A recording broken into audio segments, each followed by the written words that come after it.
Hey guys, welcome back to my channel. I'm back here today and I'm gonna be making over this lamp.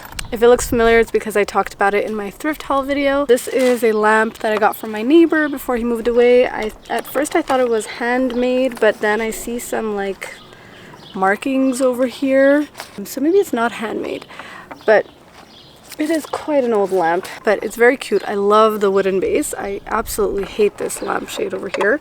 It's way too oversized for the lamp. You can't even see how nice this wooden base is. I actually thought it would be a really good idea to try out a few techniques. One of them is the oven cleaner to remove the finish and some of the stain color, and then bleaching the wood to actually lighten the wood a lot more. So I want this to be like a nice bleached wood. I'm thinking maybe having like black details on the edges over here, but the rest of it having like a nice bleached wood, and then just a linen colored or like burlap colored lampshade, which I think would look beautiful. And I'm also just going to cover all of the electrical components so that none of the oven cleaner actually gets into those components, because I'm pretty sure that wouldn't end well.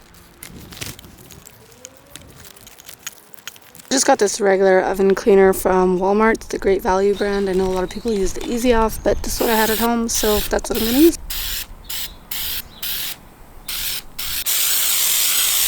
It's bubbling away here. A lot of the videos and research that I've seen say to leave it on for like 10 or 20 minutes, but then I came across a few that said that the longer you leave it on, the better it works. So I'm going to leave it on for like an hour or more and come back to it, and then we'll see what happens.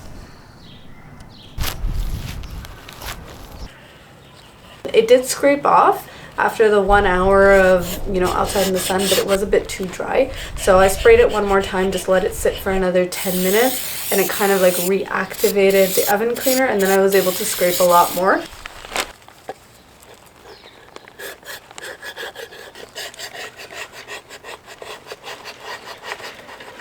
The oven cleaner did work.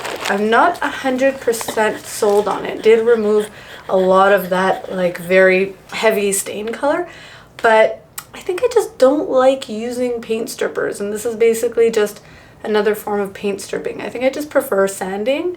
Anyways, this is what this guy looks like now. It's a much more muted wood tone right now, but I still had to sand, so I wiped off all the excess oven cleaner with some paper towels and water, and then I just sanded away. I will say, now that I've brought it indoors, like even though my oven cleaner said no fumes, I can feel the smell. It doesn't smell so pleasant, and when I was sanding it, I felt it a little bit more. I think I'm ready to bleach now. I'm just gonna use like household bleach.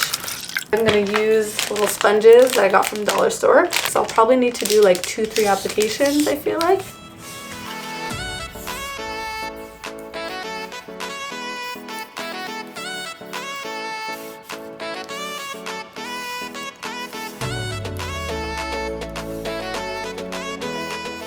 Yesterday I put on a few coats of the bleach, like I would say once every hour, about 2-3 times, and then I let it sit for the whole night, and it really did some magic. Look how light this is in comparison to what it was before. I still want it to go a little bit lighter, so I'm gonna do one more coat of bleach now, and I'm gonna let it sit for the whole day, and hopefully I'll be able to really get that nice color that I'm looking for. So this is actually looking really good. Look at that. Oh, that's still wet, so I'm really happy with that.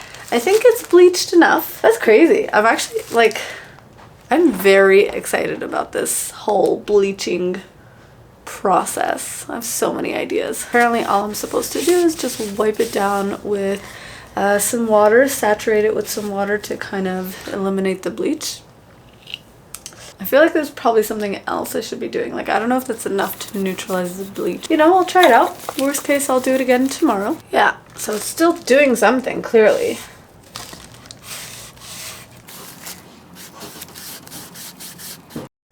Alright, so the bleach and the oven cleaner seem to have worked pretty well. Honestly, this looks a lot nicer than it did when I first started. So it's still not exactly the color I was looking for. I think I might still do a paint wash over this. And the only thing is, it's still a little rough. I don't know if you could tell in the camera, So I'm gonna have to sand that down with like a higher grit sandpaper. Got one that's 240 and 320. So I'm gonna try that out, see if that helps, because I want it to be really, really nice and smooth. I don't want it to look DIY, so I'm gonna spend a little bit more time on it.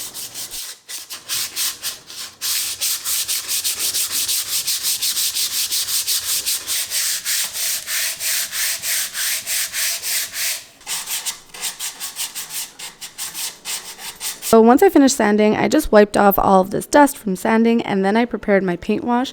I used a neutral light pink paint, the same one that I used in my dresser makeover, and I mixed it with about 60-75% water, and then I just wiped the paint wash on and off, and I worked in sections so that no one area would get too dry before I could wipe off the paint wash.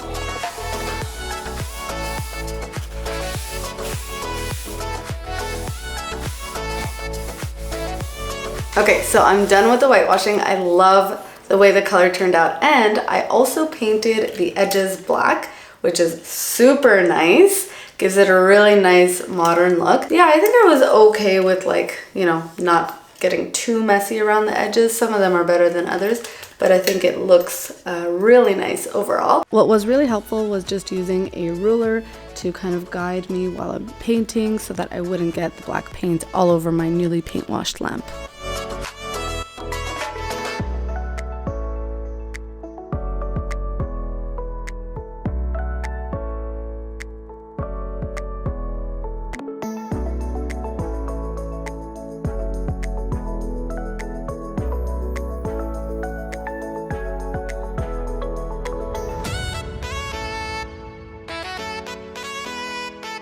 So the last thing I need to do is just put on a lampshade. Got my lamp here. Looks super, super cute. I love how much more modern it looks now with the sort of like pale inside and the dark black lines. I think this adds so much to it. This is the old lampshade. It's a little bit too big, and it kind of like overtakes the whole lamp, and it's very yellow. I was originally gonna make my own lampshade, but then I went to Marshall's and I found the perfect lampshade over here, and it's the perfect color. I should probably take this plastic off. So I'm just gonna switch out this piece over here because this is a bit too tall for the lampshade that I want. It will kind of look like it's kind of floating a little bit. See, this is way too tall, looks a little funny. So I'm gonna get a smaller piece like this. It's called a lampshade harp. You can buy these on Amazon, or if you have any lamps that you're not using, you could just kind of interchange them. I think this is probably about 8 inches. The rule is that you should always be within 1 to 2 inches of the height of your lampshade. So if your height is 10 inches, you shouldn't go any smaller than 8 inches or any bigger than 9 inches.